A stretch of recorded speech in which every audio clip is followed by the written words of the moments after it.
Olá, meu amigo e amiga! Chegamos a mais uma sexta-feira que prenuncia que nós poderemos ter um final de semana aqui no Brasil bastante trepidante, com muitas emoções. Isto porque termina hoje à noite, às 8 horas e 34 minutos, o prazo para a defesa do Bolsonaro apresentar as razões do impossível, ou seja, tentar mostrar que ele não é um golpista, que ele não é um conspirador, que ele não estava pensando em fuga, que ele não está lavando dinheiro, que ele não se articulou com agentes internacionais para tentar destruir a nossa democracia. É muita coisa, né? Isso pode provocar a antecipação de uma cadeia mais dura. Não é por outra razão que a Polícia Federal já preparou uma sala lá para receber o senhor Jair. Eu vou conversar com vocês sobre o que está acontecendo, quais são essas perspectivas, a diferença da prisão que ele está agora para uma possível decretação de uma prisão preventiva ainda nesse final de semana e outros assuntos muito importantes. Mas antes de mais nada, é fundamental convidar você que chegou agora ao nosso portal e ainda não é inscrito, para que, em primeiro lugar, você se inscreva aqui conosco e conheça também os nossos outros vídeos. Se você gostar, compartilhe, recomende, nunca se esqueça do seu joinha, seu comentário e, se puder, prestigie também nosso clube de membros. Você aqui é muito bem-vindo e muito bem-vindo. Lembrando que nós temos também o nosso novo canal de cortes, onde eu sempre coloco vídeos mais editados, mais curtos, e também vídeos com notícias aqui que muitas vezes eu não consigo abordar com muita profundidade, tá legal? Então se inscreva lá também e vamos seguir em frente.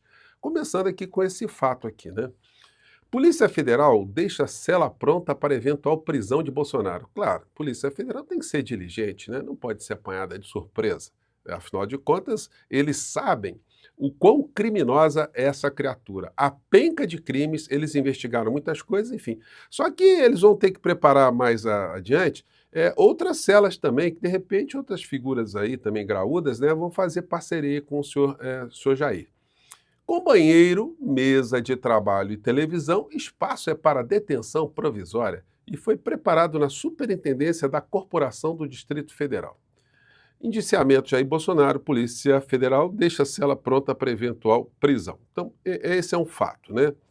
Os editoriais dos jornais hoje, as notícias, estão girando ao redor das informações que foram reveladas pela Polícia Federal nessa quebra, né, das conversas de Bolsonaro com os membros da sua Orcrim. Quando falamos em membros da sua Orcrim, claro que os filhos fazem parte dessa Orcrim. Mensagens do celular de Bolsonaro expõem a direita dividida e o tarifaço por anistia pessoal. Eduardo Bolsonaro tenta descredenciar Tarcísio de Freitas como substituto do pai, que está inelegível até 2030. E aí teve editorial do jornal Globo de hoje, né?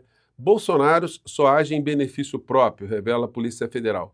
Mensagens deixam claro que o objetivo de Eduardo e Jair é tão somente escapar da justiça. Isso nós falamos sempre aqui, né? Aliás, é engraçado, né? O Globo agora está despertando de quem é a figura do senhor Jair. Se eles tivessem feito esse trabalho jornalístico antes da criatura se candidatar em 2018, muitas pessoas não teriam caído nessa armadilha, né? No entanto, os grandes veículos de comunicação apoiaram Jair Bolsonaro porque ele levou na mochila o senhor Paulo Guedes, que era o testa de ferro dessas organizações todas e, de fato, foi quem governou o Brasil na área econômica, porque o Bolsonaro foi esse espantalho que fazia tudo o que ele fez, enquanto por trás o Brasil estava sendo entregue.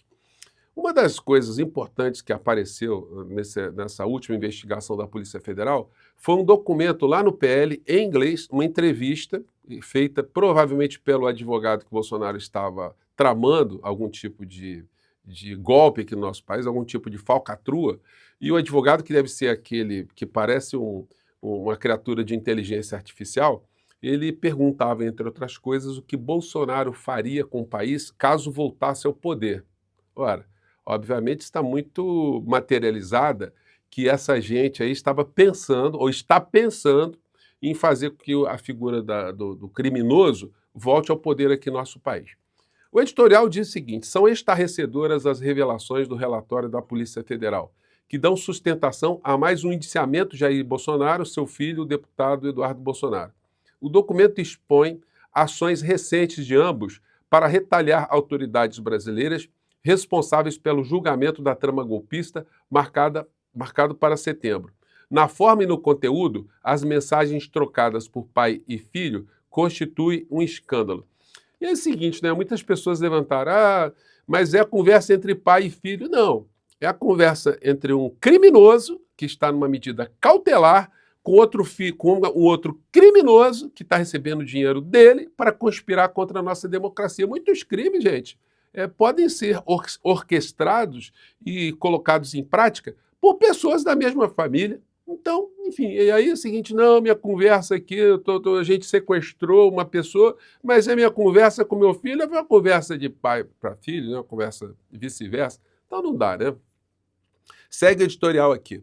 Em recados enviados na noite de 7 de julho, Eduardo deixa claro que sua única intenção é evitar a prisão do pai. Tudo gira em torno do benefício da família Bolsonaro, a ponto de ele descrever como erro a anistia aos condenados por participar dos ataques violentos de 8 de janeiro. Se a anistia light passar, a última ajuda vinda dos Estados Unidos terá sido post de Trump, escreve.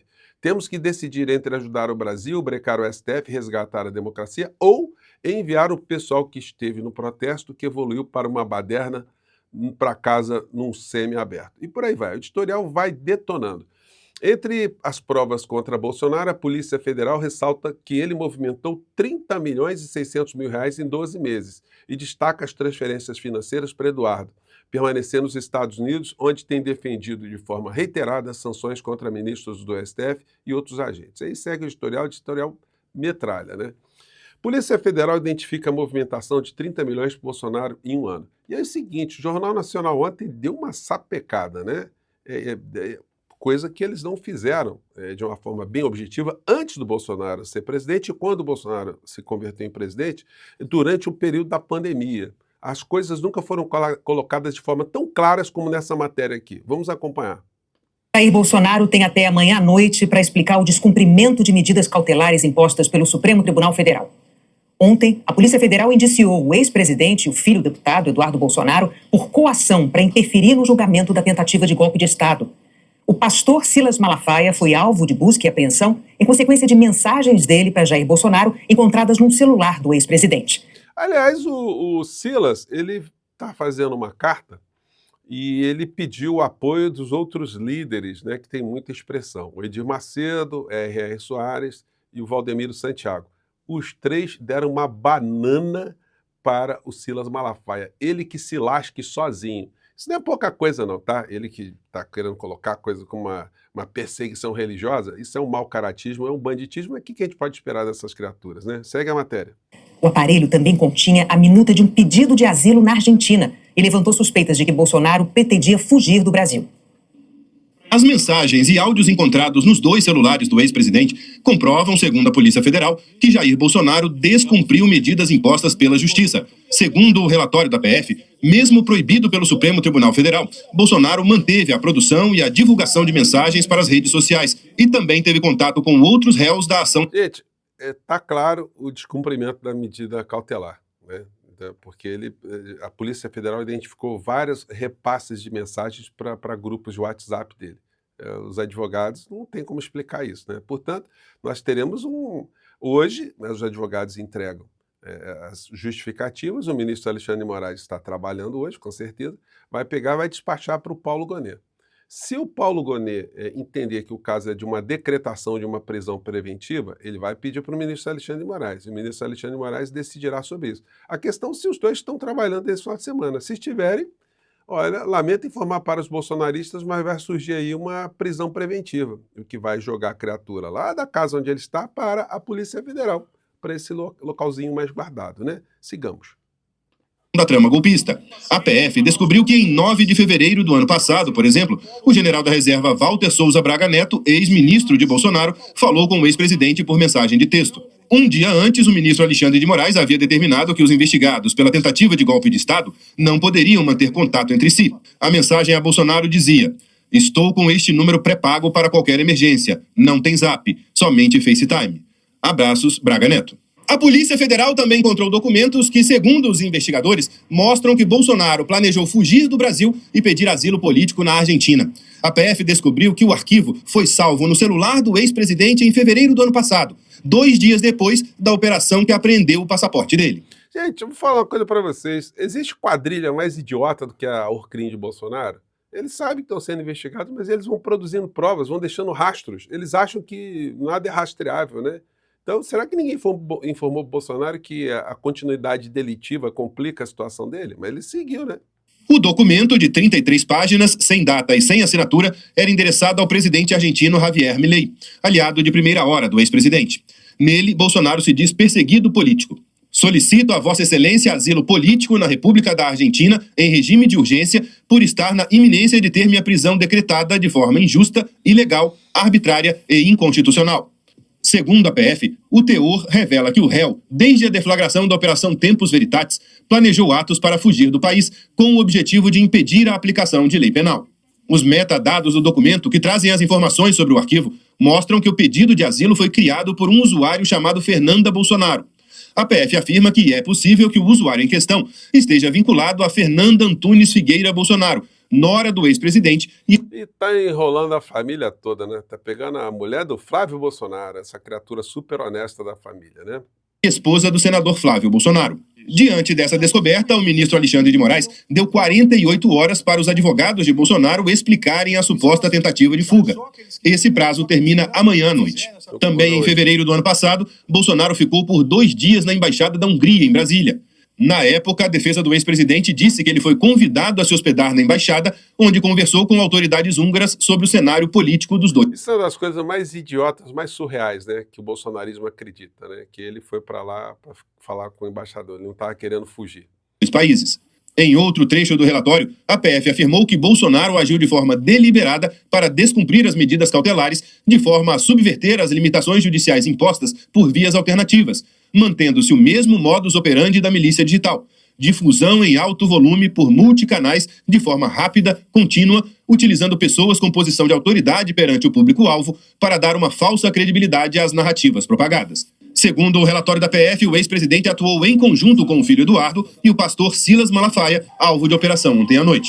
Em 25 de julho deste ano, segundo a polícia, o pastor enviou uma mensagem a Bolsonaro orientando o ex-presidente a enviar vídeos em listas de transmissão no WhatsApp, uma forma de espalhar o conteúdo mais rapidamente. Não sei não, hein? Mas acho que o Sr. Silas Malafaia ele pode ter uma surpresa também até o 7 de setembro.